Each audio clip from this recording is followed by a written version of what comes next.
Welcome to Histrology, where history meets royalty. They called her the Virgin Queen, the monarch of iron will, the woman who bent an empire to her desire. But inside the silk-lined chambers of her great palaces, away from the eyes of ambassadors, nobles, and scheming courtiers, there was a quieter title whispered only in fear: the Queen who never aged. Because while time carved deep lines into the faces of everyone around her, Elizabeth remained strangely untouched. The same sharp jawline, the same glowing skin, the same youthful fire in her eyes. For years, people believed it was vanity, or fate, or perhaps simply the stubborn pride of a queen who refused to show weakness. But the truth was far darker. Elizabeth herself had grown terrified of aging long before the world noticed she wasn't aging at all. That fear didn't come from insecurity.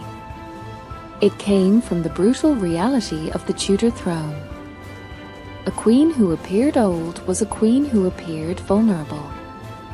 Vulnerability invited challenge, and challenge in Tudor England often meant death. Her image was her shield, her youth a silent weapon. Every morning, the polished mirrors of Whitehall showed her a version of herself she had sworn would never change. Because to age was to lose authority, and to lose authority was to lose everything. In her early 30s, when the first faint wrinkles appeared at the corners of her eyes, her heart clenched with a fear she had never felt before. The daughter of Henry VIII could face rebellions, invasions, excommunications, but not the slow, merciless touch of time. One morning, while preparing for court, her trusted lady-in-waiting Catherine Ashley hesitated before tightening the Queen's collar. Elizabeth caught her reflection and saw the hesitation, the flicker of surprise. The silent question Catherine dared not speak. It was enough. That night, Elizabeth summoned Catherine privately. Her tone was calm, but her eyes carried a storm. "I will not let time rule me. I will not allow my enemies to find comfort in a wrinkle." Catherine tried to soothe her. "You are still young, my lady. You are strong." But Elizabeth cut her off. "Strength is not what they see. A queen is not judged by her heart, but by her appearance. If they believe age weakens me, then age must never appear." It was that night Catherine mentioned a name spoken rarely in court. A mysterious cosmetic maker known not for beauty, but for results. Mistress Boleyn. A woman whose past was a web of rumor, whose skills seemed too precise to be ordinary. Some whispered she was an alchemist. Some said she had once served foreign courts. Others believed she had knowledge no ordinary woman should possess. Catherine brought her to the palace at night, through a side entrance no guest ever used. Elizabeth waited in a dimly lit chamber, the scent of burning candles thick in the air. She studied the woman who entered. Boleyn wasn't beautiful. She wasn't young. Her eyes were sharp, too sharp, like someone who saw more than she should. She bowed deeply. "My queen," she whispered, "I hear you require something enduring." Elizabeth felt a chill. There was something unsettling about the woman, something she couldn't name. But desperation has a way of silencing caution. "What I require," Elizabeth said, E is a way to preserve what must not be lost. Boleyn walked slowly around her, observing, calculating. I can give you youth, she said at last. But youth has a price. Elizabeth met her gaze steadily. I am a queen. I do not fear price. Boleyn smiled, an expression that held no warmth. Then I shall make for you a mask that preserves.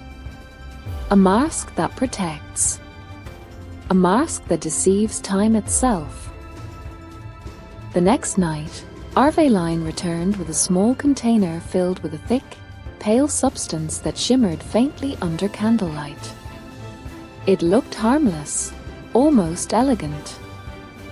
This, Boleyn said, is made from compounds unknown to common hands.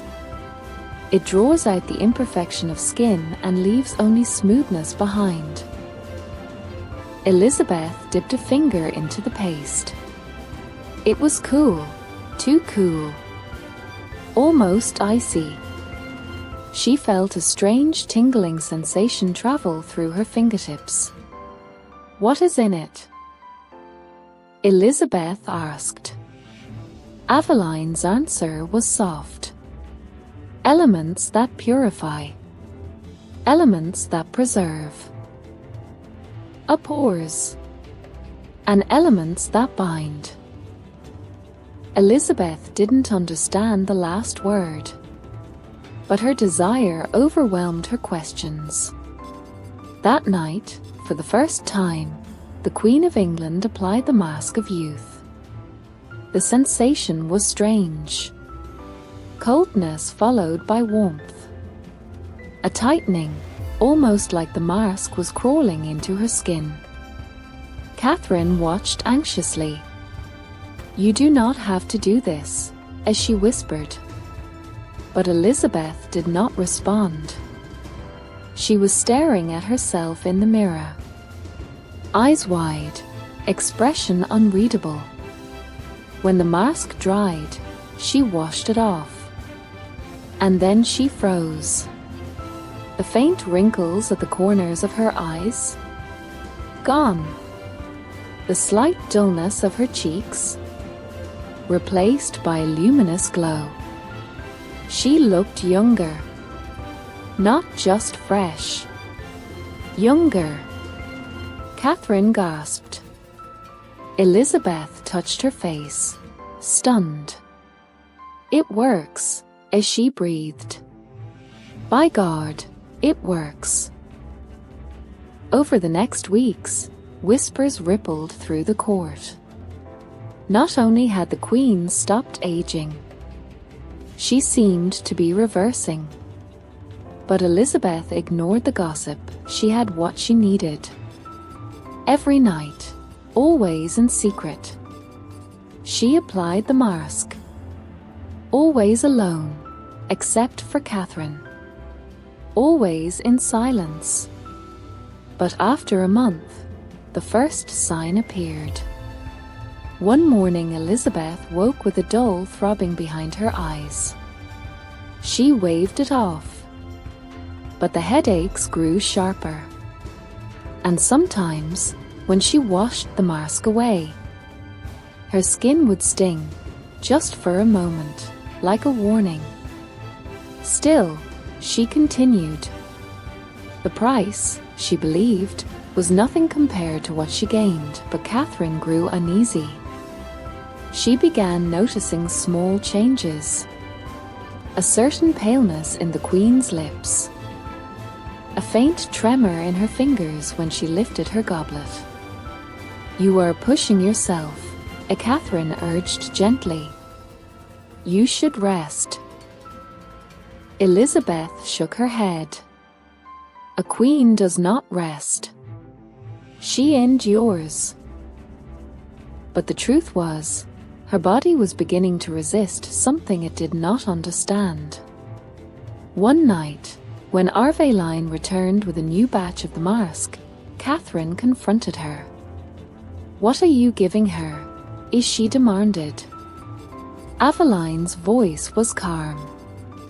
Something that preserves what must not fade. Catherine stepped closer. And what does it take in return? Aveline's expression did not change.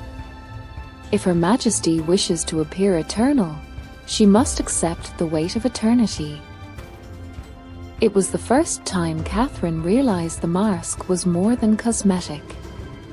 It was consuming something. Slowly, subtly, but undeniably. When she attempted to warn Elizabeth, the Queen merely smiled. "You worry too much, old friend." She placed a gentle hand on Catherine's cheek. "You are the only one I trust. But a ruler must choose which fears to keep. I choose not to fear age." But the headaches continued. Then came the restless nights, the strange palpitations, the chill that settled in her bones even when the fire roared. And yet, her face remained untouched, polished, timeless. Foreign ambassadors who visited the court were stunned. One commented privately that England's queen appeared to be aging backwards. Elizabeth only smiled when told of this. Let them talk. Let them marvel. Let them fear. Youth had become her armor. But armor, if worn too long, begins to cut into the flesh beneath. The more she used the mask, the more she depended on it. Skipping even a single night left her uneasy, as though she could feel time waiting just outside the door. Ready to strike the moment she faltered. Catherine began noticing the Queen touching her face often, checking for signs of change, worrying over shadows that weren't there. Her reflection became her obsession and her prison. One night, Catherine found Elizabeth staring at herself in the mirror long after midnight, her fingers trembling slightly. What if it stops working? Elizabeth whispered. Catherine had no answer. Outside the Queen's chamber, whispers grew bolder. Some said she had made a pact. Some said she was bewitched. Some said she had found a way to trap time itself. But no one could explain the truth, because no one knew the truth. Not yet. Because beneath the flawless glow of her skin, something else was changing. Something hidden. Something dangerous. Something that would not reveal itself until it was too late. Time had not stopped. It had simply found another way to take its due. And the debt would come due soon. For a while, the kingdom rejoiced in the radiance of its queen. Elizabeth appeared in court more luminous than ever, her face glowing with a youthfulness that defied explanation. Foreign envoys whispered in awe. English nobles bowed deeper than before. Even her enemies questioned whether she possessed some divine blessing. But beneath the surface of admiration, a shadow was growing. One only Catherine Ashley could see clearly. It began subtly. Elizabeth's appetite diminished. She would push food away after a few bites, claiming she was too occupied with matters of state, but Catherine noticed her hands shaking when she lifted her goblet.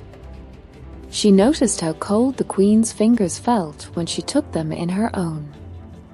And worse, Elizabeth had started avoiding sunlight. She claimed the glare irritated her eyes, that it made her uncomfortable. But Catherine sensed there was something deeper, a fear that sunlight might reveal something the mirror could not. The mask had become Elizabeth's sanctuary. Her dependence on it grew with every passing day. Every night, she locked her doors, only Catherine was allowed inside. The chamber filled with the strange metallic scent of Aveline's mixture, and the Queen would sit before the mirror, applying the mask. With practiced reverence, her voice during these moments would change. Soft, distant, almost detached. "As long as I preserve this face," as she would murmur, "England will remain confident. They see strength in me, not weakness." Catherine tried to intervene gently. "Your people already believe in you. Your leadership is what guides the kingdom, not your skin." Elizabeth shook her head. "You are wrong, dear friend. Men judge women by their faces. Kings rule by age. Queens rule by illusion." She said it with a sad, cold certainty Catherine had never heard before. But the mask's influence didn't stop there. One night, while Elizabeth slept, Catherine noticed something that turned her blood cold. As she adjusted the Queen's blankets, her sleeve brushed Elizabeth's hand. And the Queen did not stir. Not even slightly. Catherine bent closer. Elizabeth's pulse beat faintly. Too faintly. She leaned nearer still, her heart racing, and noticed something even more terrifying. Elizabeth's skin, beneath the glow, had grown unnaturally delicate. Too smooth, too thin. Almost brittle. Like something that had been stripped of its natural layers and polished to an unnatural perfection. She whispered, "What has this mask done to you?" But Elizabeth slept on, unaware. The next morning, Catherine confronted Arveline privately. "You have to stop this. The Queen's health is declining. She is growing weaker." Arveline observed Catherine calmly. "Weakness is subjective. Her visage remains flawless. That is what matters." "No," Catherine snapped. "Her life matters."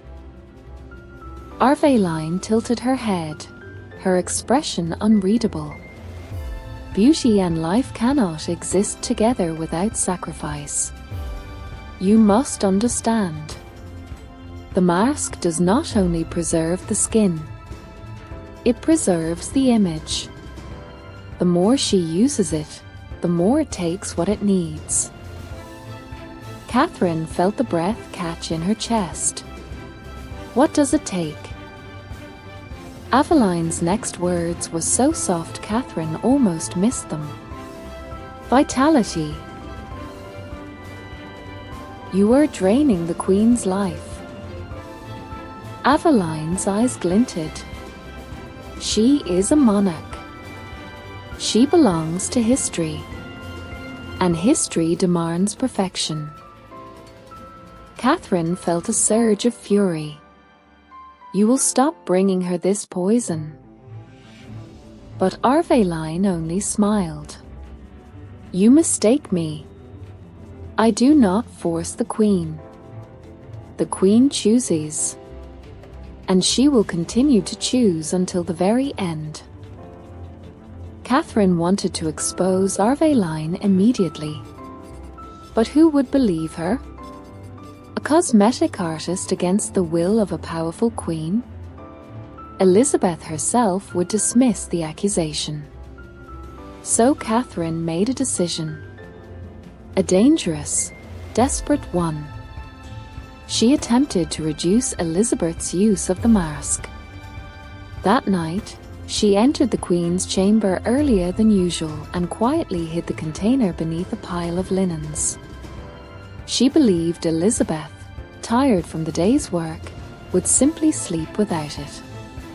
But when Elizabeth entered the chamber and found the table empty, her expression changed instantly.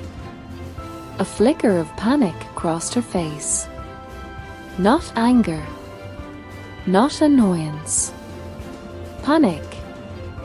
"Catherine," as she said quietly, "where is it?" Catherine tried to stay calm. "You look beautiful without it. You don't need the mask tonight." Elizabeth stepped closer. Her voice was steady but trembling beneath the surface. "You do not understand. If I skip a night, people will notice. I will notice." Catherine shook her head. "You are exhausted. The mask is harming you." Elizabeth's jaw tightened. "You will not speak of what you do not understand." She searched the room frantically until she found the container. Her hands trembled when she lifted it. Catherine stepped forward. "My queen, please." Elizabeth stopped her with a single stare. "I cannot afford to be human. I cannot afford weakness. I must remain untouched by time. Do you know what they say about queens who age? They say they waver. They say their kingdom weakens with them. I will not allow England to fall because of a wrinkle." She applied the mask with the desperation of someone clinging to the last thread of control. Catherine watched helplessly. When Elizabeth washed it off, her face glowed again, but her body swayed slightly. Her breath shallow.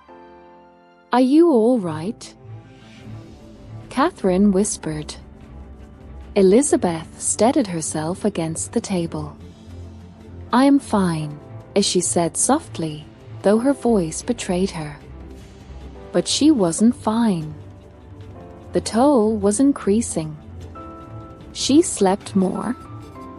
No, she barely slept at all.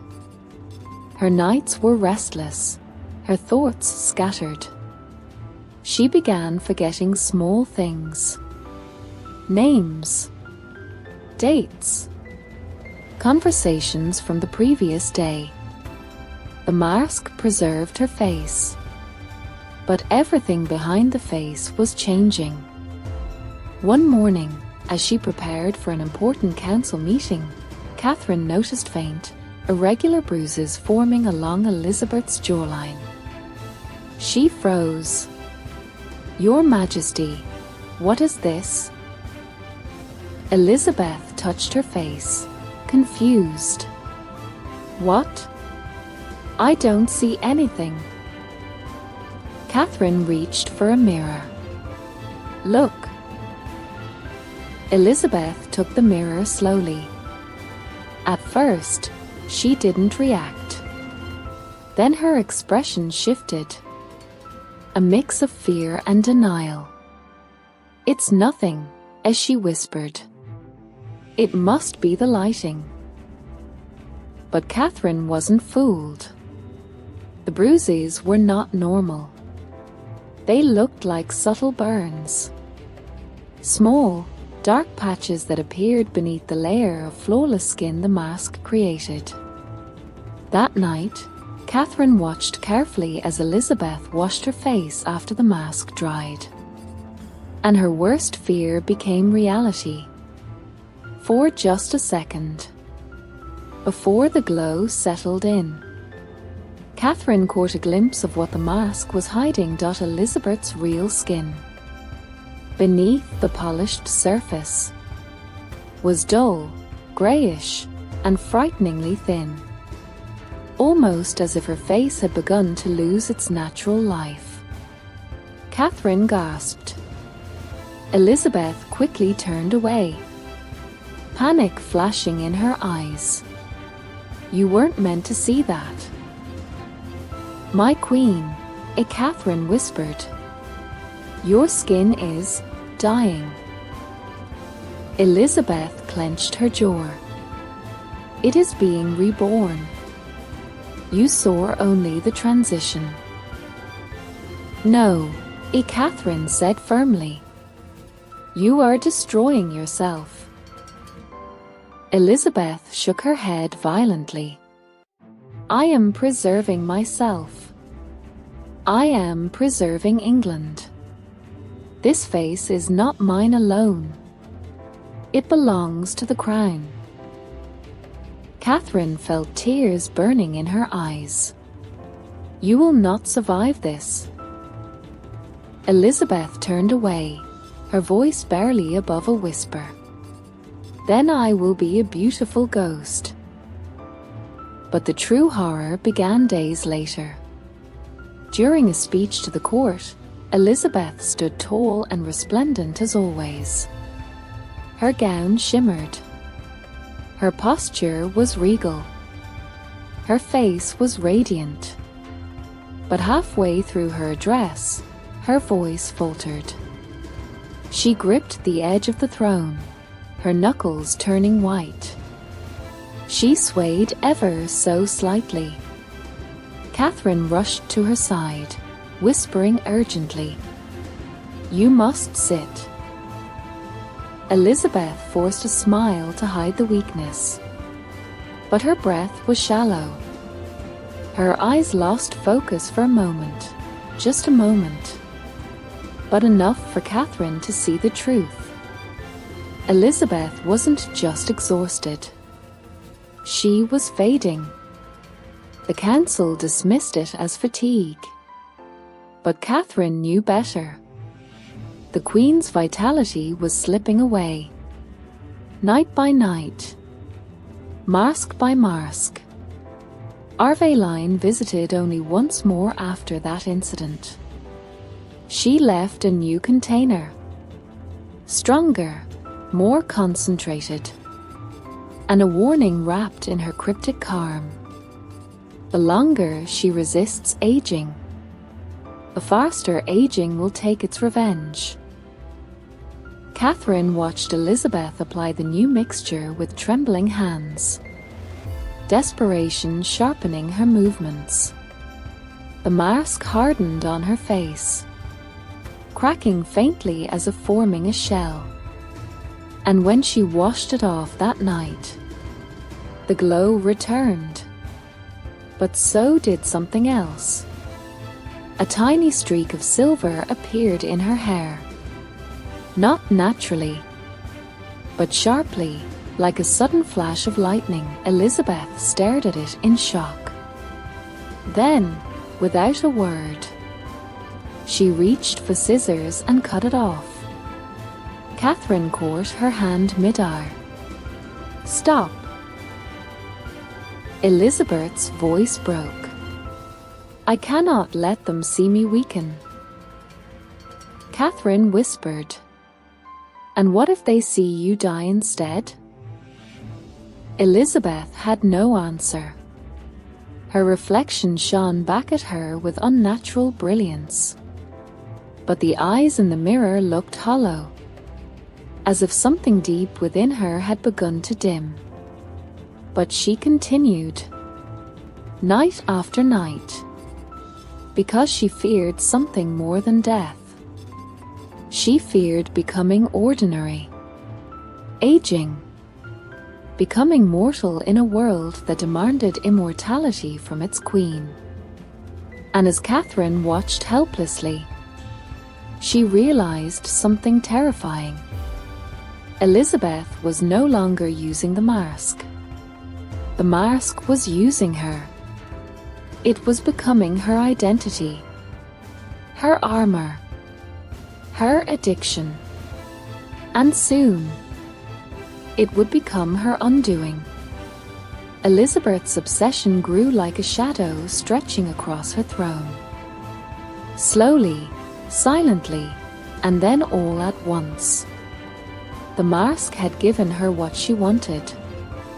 A face untouched by time. A beauty that made foreign enviers question their own eyes. A presence so radiant that even her enemies hesitated. But the price? The price had begun to seep into every corner of her life. The mask no longer merely preserved her skin. It controlled her routine, her mood, her decisions. And soon, her sanity.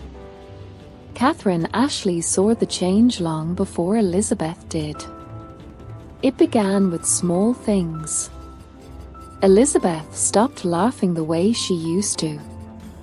That bright, confident laugh that once shook the halls of her palace. She stopped eating the foods she loved. Stopped riding her horses, stopped reading poetry. Stopped singing quietly in her chambers after long days. Things that made her human faded away one by one. But worst of all, Elizabeth had begun to fear mirrors. Not in the ordinary sense. She still stood before them every night when she applied the mask. But during the day, if sunlight struck her reflection unexpectedly, she would flinch. Because the sunlight revealed what candlelight hid. It showed faint irregularities beneath the polished perfection. Like cracks beneath a painted surface. She could no longer bear natural light on her face. And yet, every night, she ran toward the mask as if it were salvation. Catherine tried to limit its use. She would delay preparations, distract the Queen with reports, letters, anything. But Elizabeth always found her way back to that cold, shimmering mixture. One evening, Elizabeth asked Catherine a question that chilled her to the core. "Do you ever imagine what I would look like without it?" Catherine hesitated. "I imagine you would look human and beautiful without effort." Elizabeth's lips trembled faintly. A rare moment of vulnerability. Human is not enough for a queen. Catherine reached for her hand. Then be a queen who is allowed to grow. A queen who is allowed to age. Elizabeth gently withdrew her hand. "I am not allowed." And the way she said it, softly, bitterly, as though she were confessing a secret wound, broke Catherine's heart. But her worry turned into terror the night she found Elizabeth awake at dawn, sitting stiffly on the edge of her bed. She wasn't wearing the mask. She hadn't washed her face. Her hair was disheveled, her gown wrinkled. But none of that mattered. What mattered was her expression. Her eyes were wide, fixed, empty, staring straight ahead. Catherine rushed to her. "My queen, are you unwell?" Elizabeth didn't respond. Catherine knelt before her, calling her name again. And only then did the Queen blink, slowly, as though returning from some distant void. "I forgot," Elizabeth whispered. "Forgot what?" Catherine asked gently. "I forgot where I was. I forgot who I was." Catherine's breath caught. Elizabeth continued, her voice trembling. "For a moment, just a moment, I felt nothing. No fear, no duty, no thought. As if I were fading." Catherine felt her stomach twist. This was no ordinary exhaustion. This was no normal fatigue. The mask was consuming her from within. That same day, Elizabeth summoned Arveline. The woman arrived with her usual unnerving calm, carrying a new batch of the mixture. But something in her demeanor was different. Almost triumphant, as if she had foreseen this moment. Elizabeth didn't waste time. What is happening to me? Arveline studied her face, her eyes lingering on the faint floors peeking through beneath the glow. You are resisting the process. What process? Elizabeth snapped. Arveline spoke slowly, as if explaining a simple truth. The mask does not merely erase age. It replaces what age takes. It preserves the appearance by absorbing the life beneath it. Elizabeth stiffened. It feeds on me? Not feeds, Arveline corrected. Exchanges. You give it vitality, and it gives you youth. Catherine stepped forward, furious. You never said this. Arveline glanced at her. You never asked. Elizabeth's hands trembled. How much does it take? Arveline paused. And that pause was enough. Elizabeth's breath quickened. Tell me. Arveline finally answered. As much as you allow. Elizabeth stared at her hands. Her skin, perfect on the surface, felt icy, hollow, wrong. And if I stop using it? Aveline's expression darkened slightly. Then everything it has held back will return. All at once. Elizabeth froze. Time she had evaded for years would strike her in a single blow. Catherine whispered, horrified. She would die. Arveline did not deny it. Mortality is, or a delicate thing.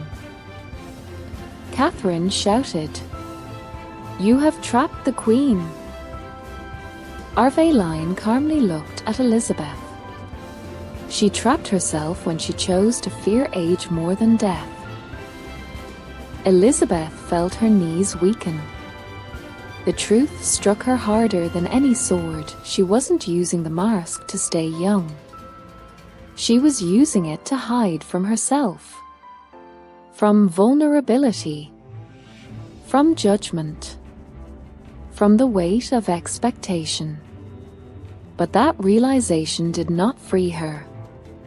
It terrified her. Because now she understood. She couldn't stop. If she stopped, the mask would take everything back. Years, vitality, life. Her heart pounded. She whispered, How long do I have? Arveline tilted her head. That depends. The more you use it, the longer your beauty stays. But the faster your spirit fades. And if I don't use it? Then beauty fades, and time claims its debt. Elizabeth felt trapped between two nightmares. To continue was to slowly lose herself. To stop was to lose everything instantly. The room fell silent. For the first time in her reign, Elizabeth looked small, fragile, powerless. Not before her council. Not before foreign kings. But before time itself. Arveline placed the container on the table and turned to leave.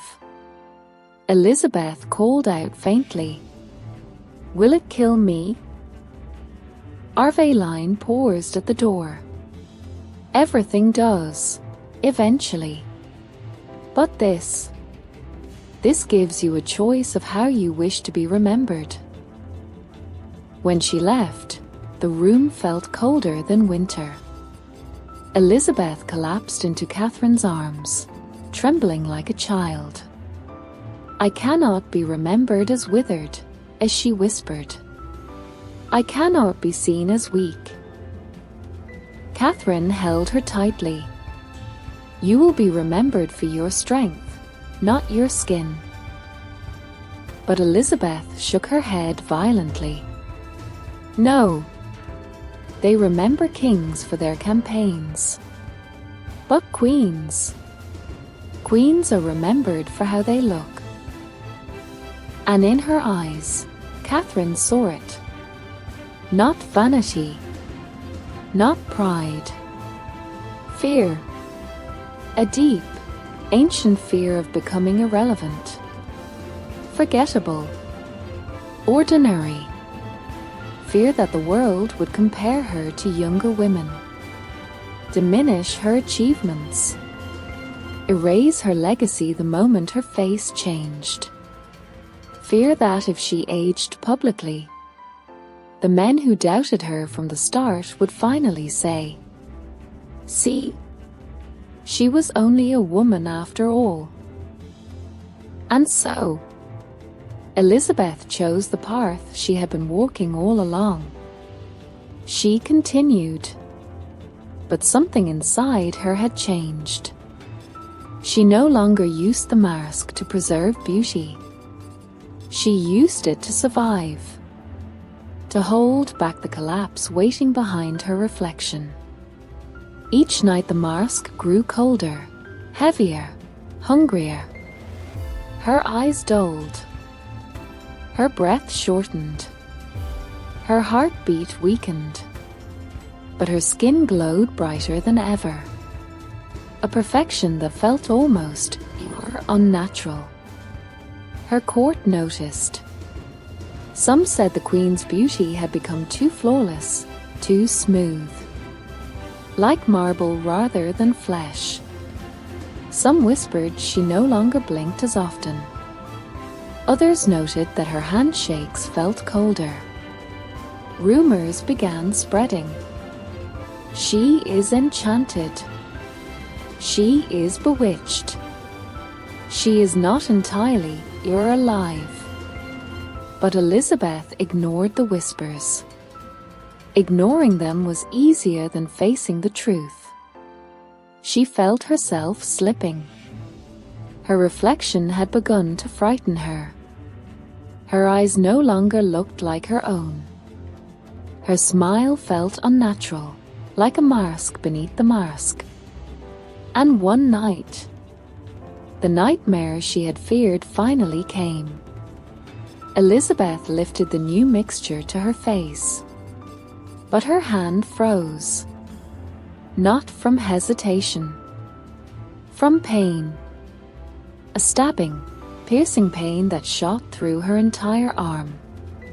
She dropped the container, and it shattered across the floor.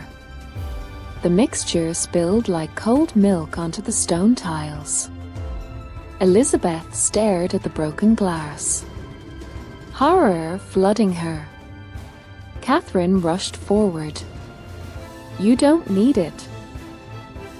Elizabeth turned toward her, and for the first time her voice broke completely. "I will die without it." Catherine shook her head. "No. You will live. You can recover. We can find help." Elizabeth whispered. "You didn't see my face beneath it." "I saw it, Catherine. I saw what time is waiting to do to me." Catherine grabbed her shoulders. "You are more than a face." But Elizabeth trembled violently. "I am a queen. I am not allowed to be anything else." Her body swayed. Weak, fragile, exhausted beyond measure. Catherine held her, terrified. She whispered, "This will destroy you." Elizabeth whispered back, "It already has." And in that moment, both women understood something devastating. They were past the point of return. The mask had altered Elizabeth's fate. Her body was trapped between youth and decay. Her spirit between fear and duty. Her identity between queen and ghost. And the final collapse. The final unraveling. The final horror was now inevitable. After Arveline disappeared from court like a whisper swallowed by night, Elizabeth convinced herself she had regained control. The palace returned to its routine. Diplomats arriving, petitions stacking, and ladies fluttering through the corridors like jeweled birds. But beneath all that noise, one truth followed her like a shadow she could never outrun. Her face was failing. The damage left by the mask of youth did not fade with time. It deepened. Small cracks formed beneath her makeup. Her skin grew thin, powdery, fragile. Sometimes, when she smiled, there was a faint tightening, as if her flesh resisted the expression. Her ladies pretended not to see, but their silence said everything. Elizabeth began waking earlier than anyone. Hours before dawn, she would sit alone before her mirror, using trembling fingertips to trace the lines she tried so desperately to erase. Her reflection became an opponent, one that stared back with a mixture of accusation and exhaustion. She hated it, and yet she could not look away. Every morning, layers of white paint buried the truth. Every night, those same layers were peeled away, revealing something harsher. Tired, haunted, the courtiers noticed. The queen keeps her distance. The queen avoids sunlight. The queen hides something beneath her paint. Elizabeth began wearing higher necklines, longer sleeves, veils that framed her face. Not enough to seem unusual, but enough to protect her from prying eyes.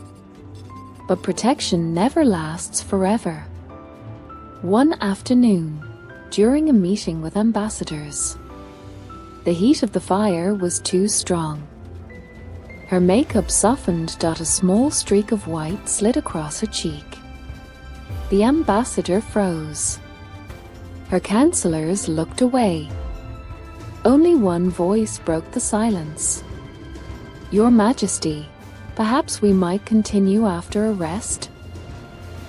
She dismissed them with a smile, but her heart hammered as she rushed back to her private chambers. The moment the doors closed, she pressed both hands to her face and whispered, "Why does the world demand youth from me? Why must I be flawless to be obeyed?"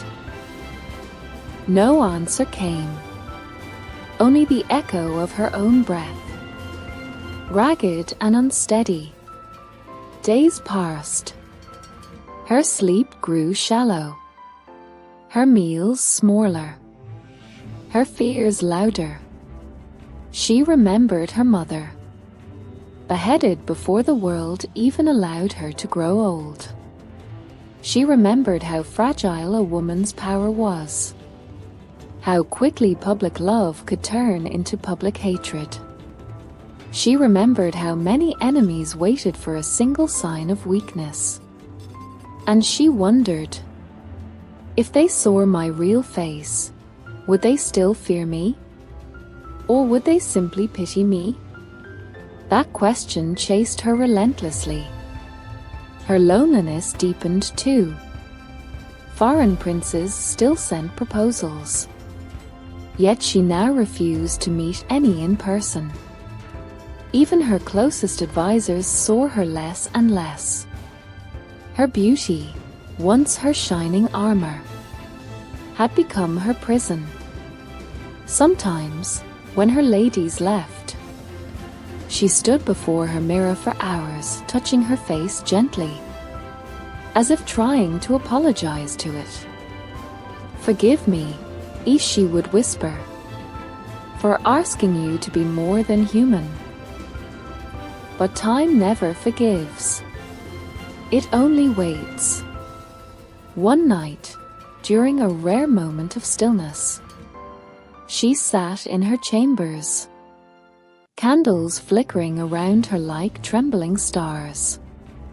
She removed her makeup slowly, not with the practiced motions of a queen preparing for rest, but with the hesitancy of someone peeling away a disguise. Every layer revealed a truth she had run from. A faint hollow beneath her eyes, a stiffness around her mouth, the pale, cold texture of skin exhausted by years of pressure and poison. Her hands shook. For the first time, she allowed herself to cry, not because she feared ugliness, but because she feared what it symbolized. The end of her reign, the end of her power, the end of the image she had built so tirelessly. She cried for the girl she once was, a young princess who never got to choose her destiny. She cried for the woman she became, a queen sculpted by fear and expectations. And she cried for the soul behind the crown, the part of her that never learned how to live without being needed. When the tears dried, she looked at her reflection again. This time, something was different. In the candlelight, beneath all the exhaustion, she saw strength, raw, weathered, unpolished, but real. The strength that had survived 1,000 betrayals. The strength that had held England together. The strength that no mask had ever given her. Perhaps she didn't need eternal beauty. Perhaps she only needed the courage to be herself. The next morning, she did something unthinkable. She told her ladies not to cover her lines. She told them not to whiten every inch of her face. She told them to stop trying to turn her into the ghostly, porcelain figure she had once demanded to be. Her ladies exchanged terrified glances, but they obeyed. When Elizabeth stepped into the great hall, the court froze. Gone was the mask-like white paint. Gone was the unnatural glow. Gone was the illusion of untouched youth.